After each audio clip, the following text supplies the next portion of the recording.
Bueno, pues ya está avanzando esta elección del Poder Judicial. Se va a llevar a cabo el 1 de junio. Ya el INE informó ayer que el día de hoy se envía para la impresión las boletas para los cargos nacionales, 600 millones de boletas que deberán estar listas antes del día de la elección. Y bueno, pues una de las candidatas es la actual ministra de la Corte, Yasmín Esquivel, a quien tengo en la línea y se lo agradezco mucho. Gracias, ministra. Buenos días. Muy buenos días, Azucena. Me da gusto saludarle a usted y a su auditorio. Igualmente. Efectivamente, ya en el proceso. ¿Usted no pidió que le pusieran ahí la ministra del Pueblo o el ministro de AMLO, etcétera? ¿No pidió sobrenombre? Fíjese que no pedí ningún sobrenombre. Sé que algunos candidatos a jueces, magistrados, inclusive una ministra solicitó un sobrenombre y el Instituto Nacional Electoral, que es el árbitro, ha determinado que es improcedente esta solicitud. Pues yo soy muy respetuosa de los que están solicitando sobrenombres. Pero imagínese el juez de AMLO. ¿Qué le parece? Sí, es demasiado, ¿no? Bueno, eso no es un pseudonombre. El pseudonombre se utiliza normalmente, ya lo señaló la determinación del Instituto Nacional Electoral, cuando la persona es conocida así, cuando, por ejemplo, tú eres conocida como Azucena. Ajá. Y bueno, algunos dirán, bueno, es más conocida por su alias o por algún otro nombre, ¿no? O por su alias, Ajá. el Ricky, la Exacto. Lupe. Pero bueno, en este algunos caso otros. nadie conoce a un señor como el juez de AMLO, ¿verdad? Ni tampoco la ministra como No, ministra del no, no, Pueblo, no. pero bueno, ese es otro asunto. Ahora, ha terminado ya esta parte tan complicada de la conformación de las listas de candidatos y candidatas, ministra, y queda un sabor de boca de un desaseo y de una falta de organización que podría llevar a la elección del 1 de junio al fracaso. Bueno, se trata efectivamente de un nuevo modelo de designación de las personas juzgadoras a través del voto popular. Por primera vez se instrumenta en México con la participación de miles de aspirantes. Fueron total de candidatos 4,227 e inclusive hemos llegado al extremo de que los propios órganos de impartición de justicia existieron diferentes resoluciones contradictorias Sí. que por fortuna la Corte ya ordenó superar la semana pasada. Correcto. Entonces, de estos total de candidatos, 4,225, ya se enviaron, según lo que nos dice la presidenta del INE, hoy a las 12:30 el Consejo General sesiona y a las 19 horas se da el banderazo de salida de impresión a los talleres gráficos de 3 boletas de las 6 que van a entregarle para la elección federal a los mexicanos al llegar al centro de votación.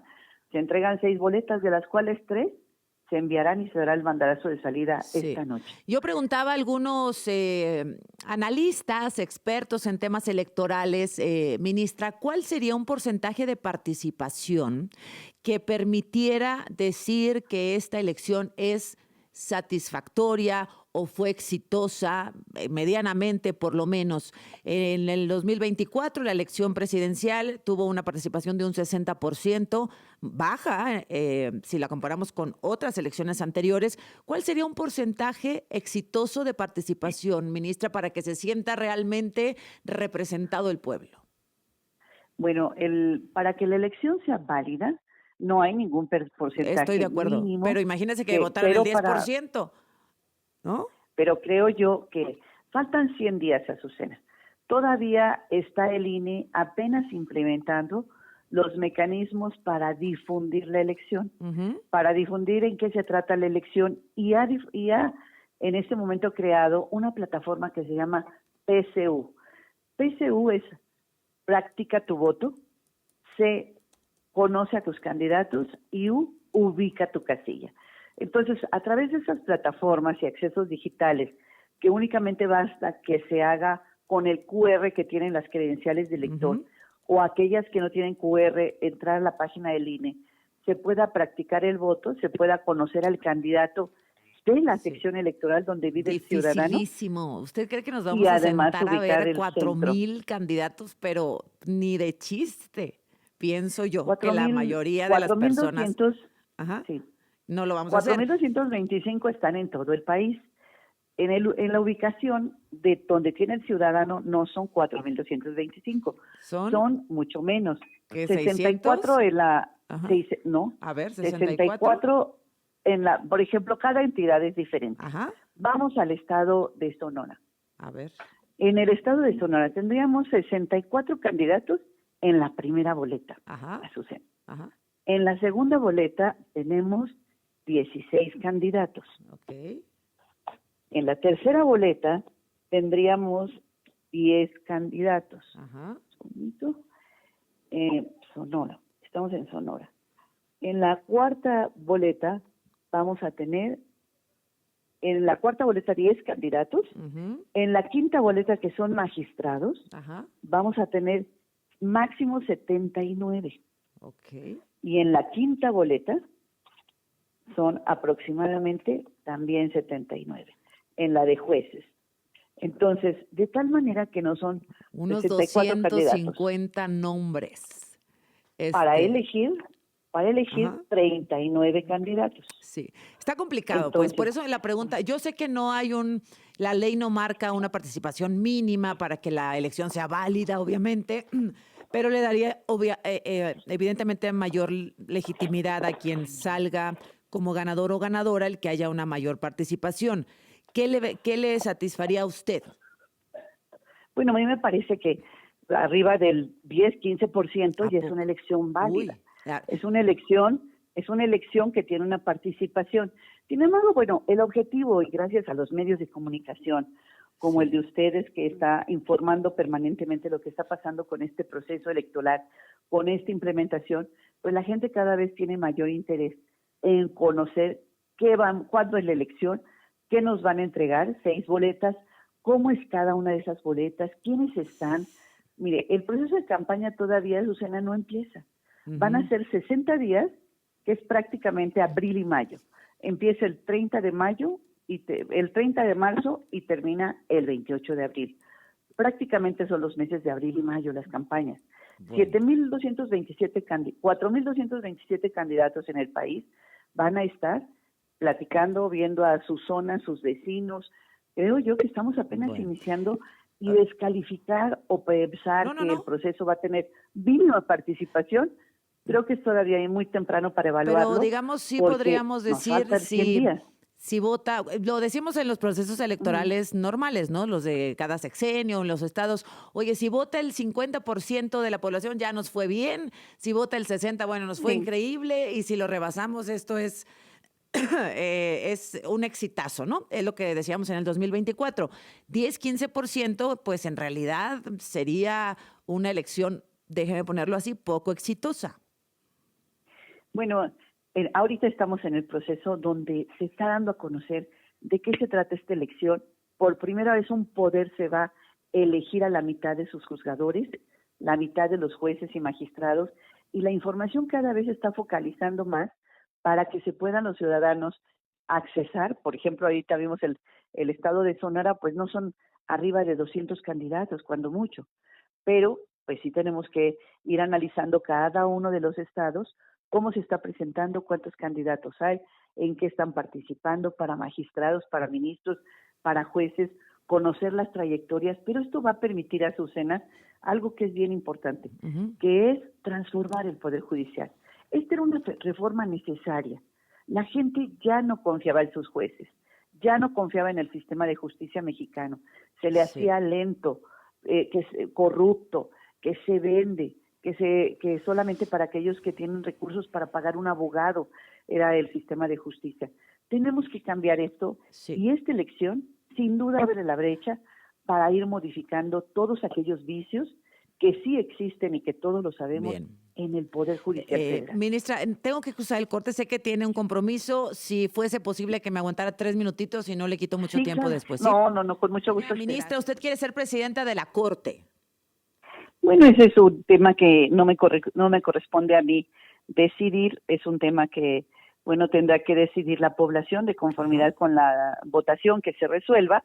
Sin embargo, lo que a mí sí me interesa es transformar estas estructuras del Poder Judicial que ya son tan necesarias, buscar una justicia de puertas abiertas, una justicia cercana a la gente, una justicia en donde puedan accesar todas las personas, una justicia que vaya hacia todas y todos los mexicanos. Esa es su Creo que propuesta eso es central. lo importante, más que quién va a presidir la Corte, cuál es el objetivo de ser ministra de la Corte y continuar en este proyecto y en esta ruta.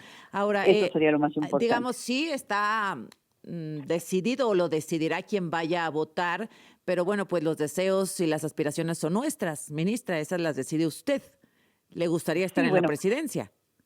La aspiración es estar como ministra de la Corte, ese es el objetivo, esa es la aspiración, transformar, buscar cuáles son las rutas de solución para poder llegar a aquello que las personas quieren, aquello cuáles son los objetivos de la propia reforma, porque esta reforma pues tiene que ser una reforma exitosa por el bien de México. Ha sido una reforma que ha pasado por infinidad de cuestionamientos y de procesos al interior del Poder Judicial Federal, y bueno, ha ido resolviéndose una tras otra de los obstáculos que se han presentado para su implementación. Hoy el objetivo es que esta sea exitosa, y en ese sentido, si la ciudadanía determina que yo tenga la mayor votación y presida la Corte, lo haré con todo el compromiso de mi vida y sobre todo el gran honor que ha sido ser ministra. Ahora, si no fuera así, el ser ministra para mí es un compromiso del más alto valor. Ahora, ministra, se habla de que hay muchos candidatos ligados a Morena, que esto es más bien una intención de integrar un poder judicial a modo del movimiento pues creado por Andrés Manuel López Obrador, encabezado ahora por la presidenta Claudia Sheinbaum. De hecho, pues a usted se le ha llamado de muchas formas, junto con Loretta Ortiz y con Lenia Batres, por ejemplo, como las ministras del Bienestar. Tienen demasiada relación y se les identifica muchísimo con un tema partidista. Bueno, el juzgador, debe ser un juzgador. Yo tengo 25 años impartiendo justicia. Ya fui magistrada en los tribunales agrarios, magistrada en los tribunales administrativos, en la sala superior, presidí el tribunal y la asociación de tribunales administrativos, y el juzgador debe ser un juzgador imparcial, debe estar alejado de poderes económicos, poderes políticos, poderes fácticos de nuestra sociedad, y debe actuar de una manera independiente y autónoma. Si el juzgador pierde esas características, deja de ser juzgador, será el mensajero de alguien, será el empleado de alguien, pero deja de ser un juzgador independiente, autónomo, en donde únicamente tiene que su criterio basarlo en lo que está en el expediente y lo que dice la Constitución y las leyes. Esa es la naturaleza del juez, y no puede perderla a través de ese tipo de situaciones que pudiera darse. Ahora, en la Constitución está prohibida la participación de partidos políticos, de dinero público y de dinero privado, así como de servidores públicos. Entonces, no debieran participar los partidos políticos en este proceso. Cuando usted le llama a la ministra de López Obrador, porque fue él quien la propuso, la ministra del Bienestar, e incluso, bueno, pues hay otro término muy duro, se lo voy a decir porque seguramente lo van a usar en su contra, ministra, quienes hagan campaña o quienes no quieran que llegue a la presidencia de la Corte, la ministra plagiaria, por ejemplo. ¿Cómo se deslinda de esto que la ha perseguido durante tanto tiempo? Mire, yo tengo una formación propia, una formación sólida, Azucena, una formación que data de 40 años en el servicio público. Yo no soy una mujer improvisada, ni tampoco soy una mujer débil para tomar las determinaciones. En función de esto, si hay personas malquerientes, pues siempre van a tener algún argumento para estar atacando a la persona, y además ya atacarla de manera personal, no sobre sus resoluciones, no sobre su actuación como ministra, no sobre la actuación como magistrada. A usted le han hablado sobre su tesis, le han hablado sobre su cercanía con López Obrador, sobre su esposo, sobre sus vacaciones, sobre su familia. Es que no es una cosa fácil, evidentemente.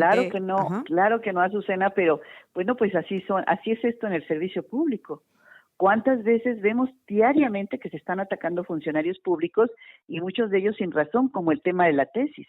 El tema de la tesis fue un infundio total para que 8 días antes de las votaciones para la presidencia de la Corte, sacan un tema de la tesis de hace 38 años. Eso es un infundio. ¿Qué Ahora, fue lo nunca que hubo hice? una conclusión por Yo, parte de la UNAM. La UNAM decía que su grupo de abogados estaba presionando de cierta forma para que no se hablara del tema públicamente. Nos perdimos ahí, ministra, creo que pues también para afectación suya, porque nunca pudimos saber la conclusión. el tema está concluido porque la judicatura local y la judicatura federal me dieron la razón, ya que distintos tribunales determinaron, por un lado, que desde el punto de vista de la autoría de mi tesis profesional soy la autora, tengo los derechos autorales y legales sobre ella, y por el otro lado, que la UNAM carece de facultades para pretender privarme de mi título profesional o de iniciarme algún procedimiento en mi contra. Yo estoy muy contenta en que la ley y la justicia estén de mi lado en este asunto de la UNAM. Es un episodio que ya concluyó, que para mí está cerrado y superado por las sentencias que me protegen en forma definitiva. Pero Una fíjese sentencia es cómo, de, ajá. sí, Sí, dígame, una dígame. sentencia es de interés público. Una sentencia es como si fuera una ley. Entonces ya está establecido en las sentencias que han causado Estado, que son firmes, que son cosa juzgada, que yo soy la autora de la tesis y ese tema concluyó. Y fue un tema eminentemente político hace 2 años. O ¿Y sea, de esto parte salió de en quién, diciembre de ministra? 2022. ¿De parte de Pues quién? ese no sabemos. Eso es un tema que habría que revisar. ¿O Pero ¿de con qué parte de quién? intención? Como, Pues ¿cuál era alguien que le haya pagado al que sacó a escribir esto. Debe haber una intención política atrás del escritor, evidentemente, como tú bien lo señalas. No sé de parte de quién, pero sí es un tema que estuvo en la esfera política un buen tiempo y además fueron implacables, ¿eh? Una violencia política que no tiene parangón. O sea, Así es. no tiene parangón Y un ataque político. es muy Ujú. difícil construir un prestigio, muy difícil. Y no quiero hablar Pues del son tema de 40 mujeres años. porque, bueno, pues peor, Ujú. ¿no? Muy difícil y muy Tú lo has fácil vivido. que alguien con mala intención pueda destruirlo. Yo le decía al principio, pues pareciera que esto la va a perseguir siempre, cómo deslindarse, cómo sacudirse de esto para resetear no su carrera profesional, sino su carrera personal, emocional y seguir adelante.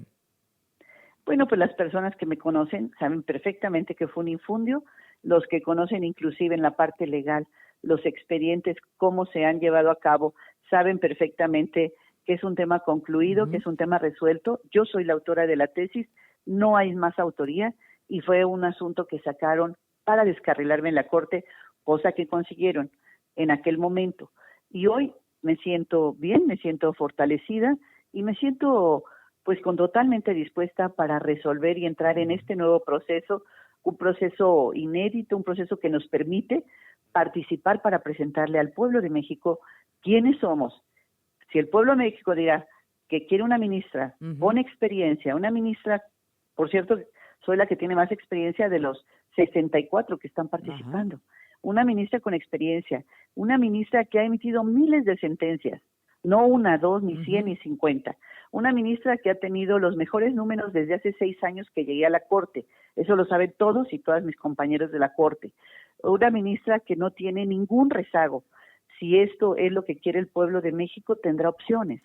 Si el pueblo de México se va por el tema de una situación política que se presentó hace 2 años Sí. y que fue ya totalmente superada, bueno, pues es una decisión que tomará Sí, el pueblo no de México. necesariamente pienso yo la gente, sino bueno, pues estos círculos interesados en algún tema político en particular, que no necesariamente se tienen que ver reflejados en las urnas, ¿no? Pero sí muchas veces, pues en el estado anímico, emocional, ¿no? En algún momento no dijo, pues ya hasta aquí, estoy harta de que me persigan, de que me tomen fotos, de que me vean, de que me levanten falsos, ¿no? En algún momento no dijo, me voy. Cuando tú aceptas estar en el servicio público y en la carrera pública, aceptas también que te tomen fotos, que haya Uy. personas que Ajá. te quieren y te quieren de verdad, haya personas que puedan tener no un buen concepto de ti y te lo puedan decir y están en su libre derecho de expresión, Ujú. siempre que lo hagan en el marco del respeto, pueden No decírtelo, siempre pasa, ¿no? pero siempre Ujú. los que estamos en el servicio público, pues estamos acostumbrados que nuestra vida privada cada vez sea menos privada y más pública. Pues sí. Y eso también me parece que es sano para el desarrollo de un país, que los servidores públicos abramos nuestros espacios para decir quiénes somos. Y si es en el ejercicio de dinero público, sea como una caja de cristal, que lo puedan ver todos cómo se lleva a cabo el desempeño del ejercicio de la función y del ejercicio de los recursos públicos. Eso yo estoy totalmente convencida que así debe ser el ejercicio público, como una caja de cristal. Bien. Que todo mundo lo pueda ver y pueda ver qué sucede adentro. Pues, ministra, este proyecto, suerte. Falta, gracias, bueno, falta mucho, pero no tanto, porque vamos a empezar a hablar ya ahora sí de la impresión de boletas, prácticamente cómo va a funcionar la elección, capacitación, etcétera. Suerte en lo que venga y pues ojalá que podamos volver a platicar. Me parece que hay muchos temas específicos sobre este proceso, pues que nadie conocemos, que es la primera vez que vamos a participar. Hay muchos temas que es importante comunicar a los ciudadanos que estén interesados en participar. Así que pues le agradezco mucho este tiempo. Sé que tiene un compromiso, así que bueno, pues ahí le quito unos minutitos de más. Pero muchas gracias. Al contrario, muchas gracias, Azucena, a ti y a todo tu auditorio. Gracias, la ministra de la Suprema Corte, Yasmín Esquivel.